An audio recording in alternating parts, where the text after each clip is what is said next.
Selamat datang di channel Warisan Cakrawala TV, tempat kita mengungkap misteri dan keajaiban masa lalu. Hari ini, kita akan menyelami kisah kesaktian raja-raja legendaris Nusantara. Jangan lupa, tekan tombol subscribe dan ikon lonceng untuk tidak ketinggalan video menarik lainnya.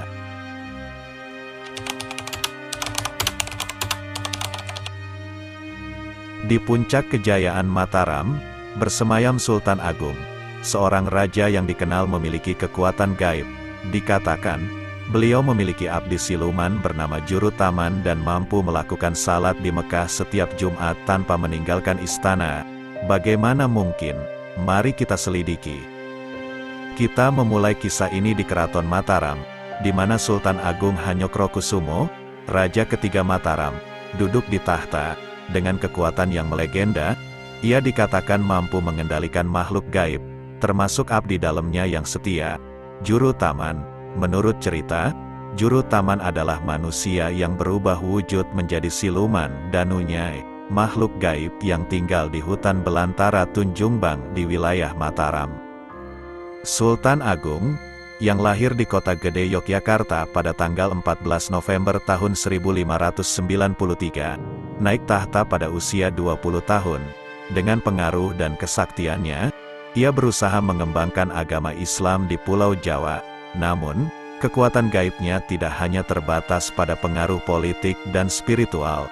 Kisah-kisah mistis mengiringi perjalanan hidupnya, termasuk hubungan dengan Ratu Kidul, penguasa Samudra Selatan, yang menurut legenda memberinya pasukan gaib setelah pernikahan mistis mereka. Salah satu keajaiban yang paling menarik adalah kemampuannya untuk melakukan sholat di Mekah setiap Jumat tanpa pernah meninggalkan istana.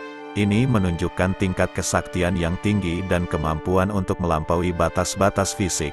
Apakah ini mungkin merupakan bentuk perjalanan astral atau kekuatan lain yang belum kita mengerti? Tulis pendapat Anda di kolom komentar.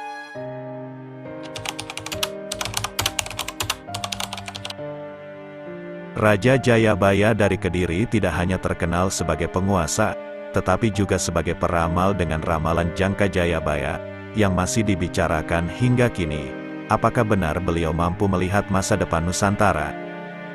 Kita melanjutkan perjalanan kita ke masa lalu, ke Kerajaan Kediri di bawah pemerintahan Raja Jayabaya, yang memerintah antara tahun 1135 hingga 1159. Beliau bukan hanya seorang raja yang bijaksana, tetapi juga seorang peramal yang ramalannya, Jangka Jayabaya, telah dilestarikan selama berabad-abad dan masih menjadi topik perbincangan hingga hari ini.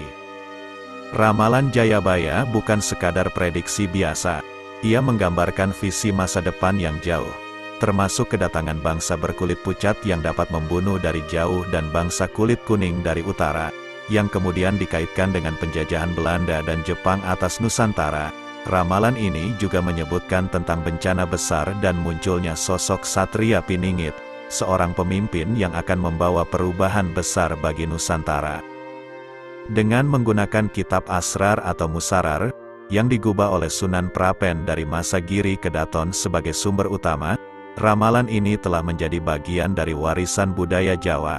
Meskipun ada keraguan tentang keasliannya, ramalan Jayabaya tetap menjadi subjek yang menarik bagi banyak orang, mencerminkan kepercayaan dan harapan masyarakat terhadap masa depan mereka. Sekarang, mari kita masuk lebih dalam ke dalam teks ramalan ini dan mencoba memahami bagaimana Raja Jayabaya mungkin telah melihat masa depan, dan apa arti ramalan tersebut bagi kita hari ini. Apakah ini sekadar kebetulan? Atau apakah ada kebenaran yang lebih dalam yang masih menunggu untuk diungkap? Tulis pendapat Anda di kolom komentar.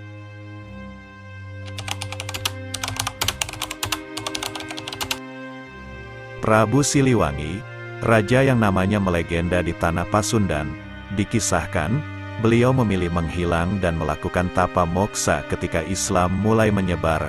Misteri apa yang menyelimuti kepergiannya?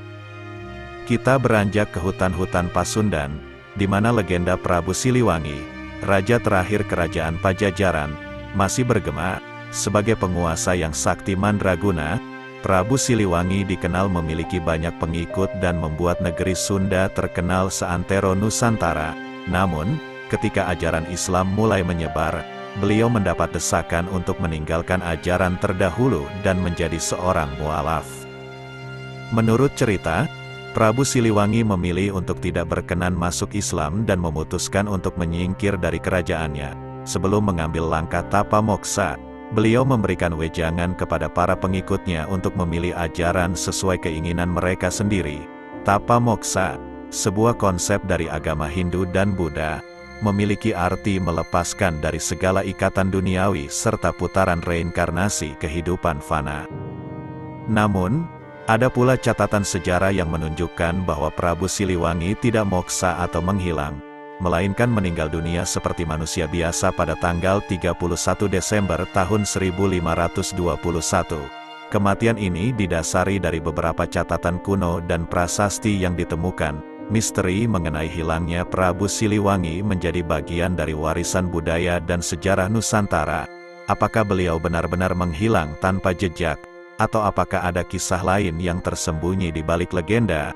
Tulis pendapat Anda di kolom komentar.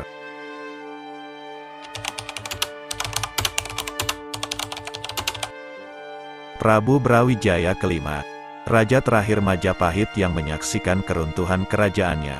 Dikabarkan, beliau memilih moksa daripada melihat kehancuran lebih lanjut. Apakah ini simbol akhir kejayaan Majapahit? Kita berada di penghujung era keemasan Nusantara, di saat kerajaan Majapahit menghadapi hari-hari terakhirnya.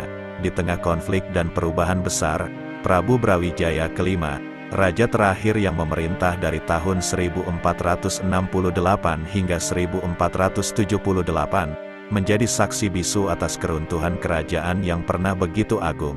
Dengan berbagai tantangan yang datang baik dari dalam maupun luar kerajaan, termasuk masuknya agama Islam yang dibawa oleh para ulama dan wali, Prabu Brawijaya kelima menghadapi dilema besar.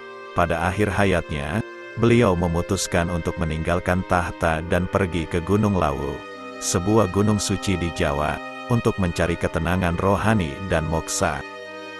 Gunung Lawu, yang terletak di perbatasan antara Jawa Tengah dan Jawa Timur, dikenal memiliki 3 puncak sakral, Hargo Dalem, Hargo Dumiling, dan Hargo Dumilah. Ketiga puncak ini sering dikaitkan dengan legenda Prabu Brawijaya kelima, dan diyakini sebagai tempat di mana beliau melakukan moksa, hilang beserta raganya, sebagaimana yang terjadi pada Nabi Isa alaihi salam dan Nabi Idris alaihi salam. Menurut cerita rakyat, Prabu Brawijaya kelima pergi ke Gunung Lawu setelah mendengar kabar bahwa Raden Patah, putranya yang memeluk Islam, sedang memimpin penyerbuan ke Majapahit. Dalam pergulatannya menjalankan spiritual, konon sang Prabu sampai mengalami moksa. Kisah moksa Prabu Brawijaya kelima di Gunung Lawu menjadi simbol akhir dari era kejayaan Majapahit, sebuah momen yang menandai transisi penting dalam sejarah Nusantara.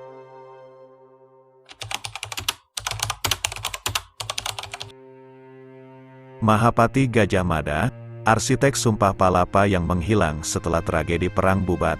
Apakah beliau benar-benar menghilang, atau ada kisah lain yang tersembunyi di balik legenda?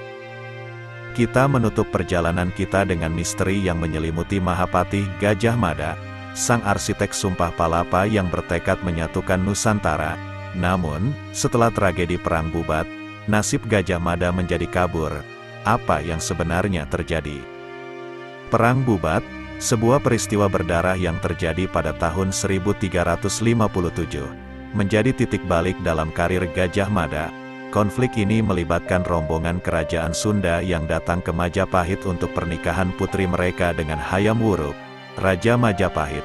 Namun, akibat kesalahpahaman dan ambisi politik, peristiwa ini berakhir dengan pembantaian rombongan Sunda. Setelah peristiwa tersebut, Gajah Mada yang telah lama menjabat sebagai Mahapati Majapahit, menghadapi kritik keras dan akhirnya mengundurkan diri dari jabatannya.